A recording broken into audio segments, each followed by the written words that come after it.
পাবদা মাছ আপনারা অনেকেই অনেকভাবে রান্না করে খেয়েছেন। এইভাবে রান্না করে খেয়ে দেখুন, খুবই টেস্টি হয়। আসসালামু আলাইকুম এভরিওয়ান, আশা করি সবাই ভালো আছেন। যে সকল নতুন রাঁধুনিরা রান্না করছেন তাদের জন্য এবং প্রবাসী ব্যাচেলার ভাইদের জন্য আজ আমি খুবই ইজি করে পাবদা মাছ ভুনা করে আপনাদের দেখাচ্ছি।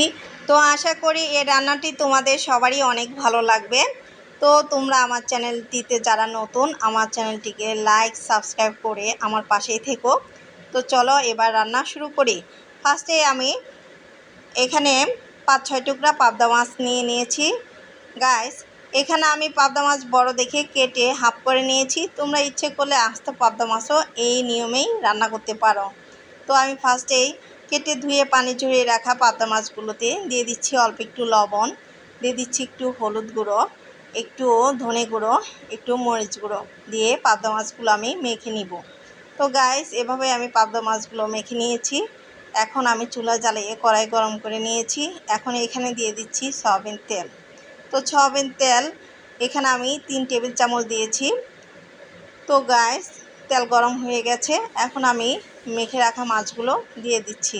তো গাইস, এখন এভাবে আমি মাছগুলো ভেজে নিব। তো গাইস, মাছগুলো ভাজা হয়ে গেছে। এখন আমি এগুলো তুলে রাখবো।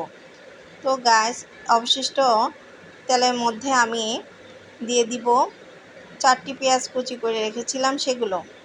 তো পেঁয়াজগুলো নেড়ে চেড়ে ভেজে নিব। পেঁয়াজগুলো আমার ভাজা হয়ে গেছে। এখন আমি এখানে অ্যাড করে দিচ্ছি একটু পানি।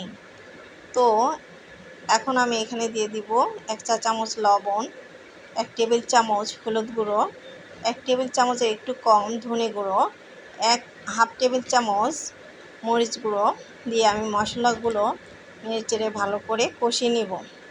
দেখুন গাইস, মশলা কষানো হয়ে গেছে, মশলার উপরে তেল ছেড়ে দিয়েছে। তো আমি এখন এখানে ভেজে রাখা মাছগুলো দিয়ে দিব, দিয়ে একটু নেড়ে চেড়ে কষিয়ে নিব। দেখুন গাইস, মাছগুলো আমার কষানো হয়ে গেছে। এখন আমি এখানে দিয়ে দিচ্ছি পানি। তো পানিটা আমি এমনভাবে দিব যাতে পানিটা মাছের উপরে ছুঁয়ে ছুঁয়ে থাকে। তো এইভাবে আমি নেড়ে চেড়ে ঢাকনা দিয়ে ঢেকে 4-5 মিনিট রান্না করব। তো গাইস, দেখুন আমার রান্নাটি প্রায়ই হয়ে গেছে। এখন আমি এখানে অ্যাড করে দিচ্ছি হাফ চা চামচ জিরে গুঁড়ো ও কেটে রাখা ধনেপাতা ও কিউব করে কেটে রাখা 2টি কাঁচামরিচ দিয়ে ভালো করে নেড়ে চেড়ে আর একটু ঢাকনা দিয়ে ঢেকে দিচ্ছি। এভাবে আমি আর 2 মিনিট রান্না করব। দেখুন গাইস, আমার পাবদা মাছ ভুনাটি একদম পারফেক্টভাবে হয়ে গেছে। এখন আমি এটি সার্ভ করে নিব। দেখুন গাইস, আমি সার্ভ করে নিয়েছি। দেখতে কতটা লোভনীয় লাগছে, খেতেও নিশ্চয়ই অনেক টেস্টি হয়েছে। তো আপনারা বাসায় এটি অবশ্যই ট্রাই করবেন এবং কেমন হয়েছে আমাকে জানাবেন। তো গাইস, এমন আরও ভালো রান্নার ভিডিও পেতে আমার চ্যানেলটিকে লাইক, শেয়ার, কমেন্ট, সাবস্ক্রাইব করে আমাদের পাশেই থাকবেন।